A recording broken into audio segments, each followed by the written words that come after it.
ஆனாலும் முதல் 3 மாசம் வயிற்றுக்குள்ள வந்த கருவை அந்த அம்மாவுடைய உடம்பு ஒத்துக்காது. கண்ணுல ஒரு சின்ன தூசி விழுந்தா கசக்கி கசக்கி கண்ணு வெளியில அனுப்புற மாதிரி வாந்தி எடுக்கும், வயிற்று பெரட்டும், தலை சுத்தும். புதிதாக உடம்புக்குள்ள வந்த உயிரை ஒத்துக்க மாட்டேன் ஒத்துக்க மாட்டேன் ஒத்துக்க மாட்டேன்னு அந்த அம்மாவுடைய உடலும் மனசும் சொல்லும் பொழுது மனசு மீண்டும் மீண்டும் சொல்லும், இல்ல இல்ல நீதானே அடுத்தது இதை பராமரிக்கணும், நீதானே இதை காப்பாத்தணும்.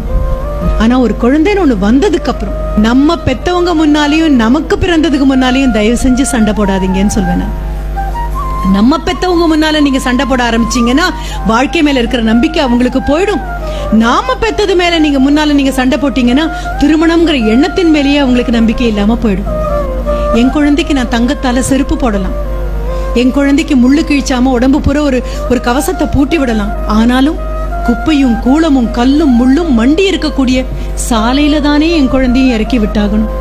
அப்ப என் குழந்தைய மட்டும் நான் பார்த்தா பத்தாது, எல்லாரும் அவங்க குழந்தைய பார்க்க ஆரம்பிப்போம் அப்படிங்கிற ஒரு நிலைமைக்குள்ள வரப்போறோம். அப்படின்னா எந்த விஷயம் உங்க குழந்தைக்கு பிடிக்காது, அது பேசினா சரியில்லைன்னு நினைக்கிறீங்களோ அந்த விஷயத்த உங்க குழந்தை உங்க வயிற்றுல கருவுற்ற காலத்திலிருந்து விட்டுடணும்னு முடிவு பண்ணுங்க.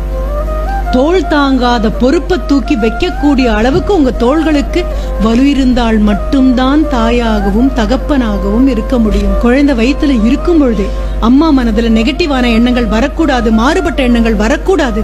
5 வயதாகும் போது கூட நீங்க என்ன வார்த்தை சொல்றீங்களோ அதுதாம்மா உங்க குழந்தைங்க பேசும். நான் எப்பவும் சொல்லுவேன், குழந்தை கெட்ட வார்த்தை பேசாது, கேட்ட வார்த்தை தான் பேசும். குழந்தை முன்னால வெறும் கண்ணாடி மாதிரி தான் நீங்க.